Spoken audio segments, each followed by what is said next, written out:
9000ဘိုးလောက်ပဲစမ်းကြည့်မယ်ဟုတ်ပါတယ်ဒီစကားလေးကနေအစပြုခဲ့တာပါနေစားလောက်ခါလေးကိုနည်းနည်းလောက်ပွားလာမလားဆိုတဲ့မျိုးလင်းချက်လေးနဲ့ကိုကန်တရားကိုစမ်းတက်ချင်ခဲ့မိတာပါအစတော့တိတ်ကိုရိုးရှင်းတဲ့ဆုံးဖြတ်ချက်လေးတစ်ခုပါ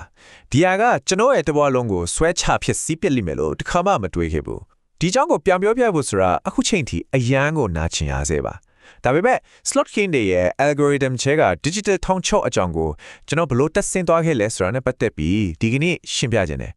9000ဘိုးလောက်ပဲစမ်းကြည့်မယ်ဟုတ်ပါတယ်ဒီစကားလေးကနေအစပြုခဲ့တာပါနေစားလောက်ခါလေးကိုနည်းနည်းလောက်ပွားလာမလားဆိုတဲ့မျိုးလင်းချက်လေးနဲ့ကိုကန်တရားကိုစမ်းတက်ချင်ခဲ့မိတာပါဖုန်းစကရင်ပေါ်ကအယောင်တလလတ်နဲ့မြင်ရတဲ့ဒီကနန်းလေးကကျွန်တော်ဘဝကိုပိုကောင်းလာစေတော့မယ်လို့ထင်အောင်ထင်မှဖြစ်စေခဲ့တယ်တကယ်တော့အဲ့ဒါဟာကျွန်တော်ကိုမြူဇီယံနေတဲ့တန်ရက်တစ်ခုမှလုံးဝကိုမသိခဲ့ဘူးထောင်ချောက်ကချစ်ချင်းဆိုတယ်လို့ပိတ်ကြသွားခဲ့တယ်။စက်ကစားဖို့ငွေလိုလာတဲ့အခါပထမဆုံးအနေနဲ့ညမျောတတဆွာပေါင်းတန်းလိုက်ရတာကတော့ကျွန်တော်ရဲ့ဖုံးပါပဲ။အဲ့ဒီနောက်တော့ဆိုင်ကယ်ပေါ့ဆုံးချုံသွားတဲ့ငွေတွေကိုပြန်လိုချင်တဲ့စိတ်ထိတ်လန့်တုန်လုံးမှုတွေနဲ့ကြောက်ရွံ့ဆိုရင်စိတ်တွေကကျွန်တော်ရဲ့လိုရက်တွေကိုလုံးလုံးလျားလျားထိန်းချုပ်သွားခဲ့ပြီလေ။အိမ်ပေါ်ကပစ္စည်းတွေတစ်ခုမှကြံရောင်းရတဲ့အထိမရက်တတ်နိုင်ခဲ့ဘူး။နောက်ဆုံးတော့ကိုချစ်တဲ့မိသားစုကိုဘာမှမရှိတဲ့တုံးရဘဝအထိကိုလိုက်ကိုကြတုံးပေါ်မိရတာဖြစ်သွားခဲ့တယ်။အပိုင်းတိမမြင်ရတဲ့ကျိုးဆွဲချက်လေသူများထောင်ချောက်ရဲ့တီးပန်ပညာ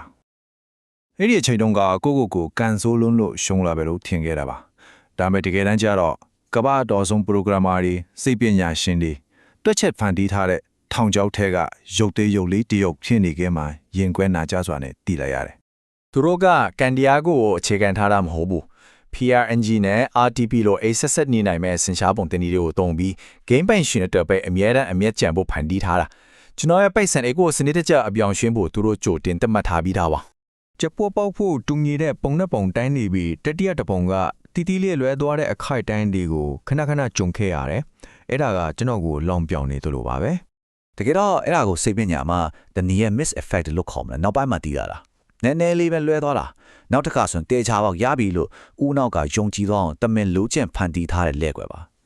ါဒီလက်ကွယ်ကစင်ကျင်တုံတင်ရကိုအပြည့်အဝဖန်ဆားသွားခဲ့တာပါအပိုင်းနဲ့ digital လောင်းကစားယုံထဲကမြန်မာနိုင်ငံအိမ်ခန်းထဲကပြက်စီးခြင်းလောင်းကစားလုပ်ဖို့ယုံတွေကိုသွားစရာတောင်မလိုခဲ့ပါဘူးကိုယ့်ရဲ့အိယာပေါ်ရေချိုခန့်ထဲအထိဒီ digital လောင်းကစားယုံကြီးကတိတ်တဆိတ်ရောက်လာပြီးဘဝကိုအစဖြောက်ပြက်စီးစေခဲ့တာပါကေပေတို့ Wave Money တို့လို mobile ငွေကြေးဝန်ဆောင်မှုတွေကငွေသွင်းငွေထုတ်အရန်လွယ်ကူသွားစေတဲ့အခါမိသားစုတစ်သက်လုံးစုဆောင်းထားတဲ့ငွေတွေကို phone screen ကိုတစ်ချစ်နဲ့လဲယုံနေတဲ့အလွယ်တကူဆုံးရှုံးသွားစေခဲ့တဲ့ဒီ digital အစိတ်တောက်ကကျွန်တော်တယောက်တည်းကိုဖျက်ဆီးခဲ့တာမဟုတ်ဘူးနေစာအလုပ်သမားနဲ့လုံခြုံရေးဝန်ထမ်း company manager အလက်တန်းစားတွေအထိလူတန်းစားမရွေးအလုပ်ကိုင်မရွေးလူပေါင်းများစွာရဲ့ဘဝတွေကိုကိုက်ဖြတ်ဖျက်ဆီးပြတာကိုမြင်ကိုယ်တွေကြုံခဲ့ရတယ်အပိုင်း3အစိတ်သက်နေတဲ့ဦးနောက်ဒိုပါမင်းထောင်းချောက်ပို့ဆိုးတာကနိုင်မလားရှုံးမလားဆိုတဲ့အဆုံးမရှိတဲ့မသေးချမှုတွေကလူကိုမူရစ်စေဝါတစ်ခုလိုဆွဲလန်းသွားစေတာပဲအဲ့ဒီစိုးရင်ပူပန်မှုတွေနဲ့မျောလင်းချက်တွေရိုးထွေးနေတဲ့ခံစားချက်ကဦးနောက်ထဲမှာဒိုပါမင်းတွေကိုအစမတန်ထွက်လာစေခဲ့တယ်ကျွန်တော်ဟာ popcorn brain လို့ခေါ်တဲ့အချင်းကြီးကိုရောက်သွားခဲ့တယ်မိသားစုနဲ့စကားပြောတာပုံမှန်အလုပ်လုပ်တာအရင်ကတိတ်ကြိုက်ခဲ့တဲ့ဝါသနာတွေကနေဘာပြောရွှင်မှုမှဘာခံစားချက်မှမရတော့ဘူး။ရာအလုံးကထုံထိုင်းသွားခဲ့တယ်။လုံးဝကိုပြောင်းလဲသွားခဲ့ပြီ။ phone screen ဘောကအယောင်တလဲလဲနဲ့စူညံနေတဲ့အဲ့ဒီမြင်ကွင်းသူတွေကိုစိုက်ကြည့်နေရမှာသာအသက်ရှင်နေတယ်လို့ခံစားရတဲ့စက်ရုပ်တရုပ်လိုဖြစ်သွားခဲ့တယ်။ဒါကိုစိတ်ပညာမှာ the slot machine effect လို့ခေါ်ကြပါတယ်။အဖိုင်လေး digital ဆန်ကြိုးများကိုရိုက်ချိုခြင်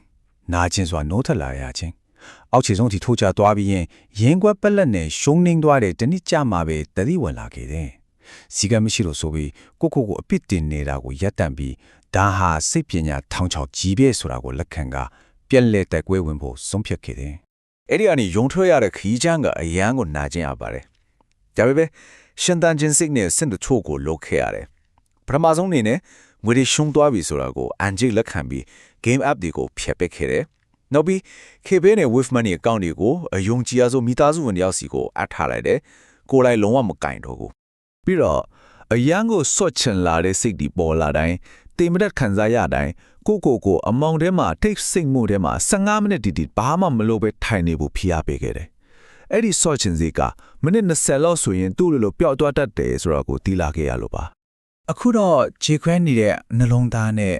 မေခွန်းတစ်ခုပဲကြံရစ်ထဲပါတော့တယ်ဒီမေခွန်းကိုပဲထပ်ခါတလဲလဲတွေးနေမိတယ်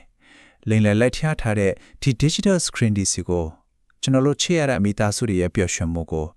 ဘယ်အချိန်ဒီများထိုးကျွေးနေကြအောင်မလဲ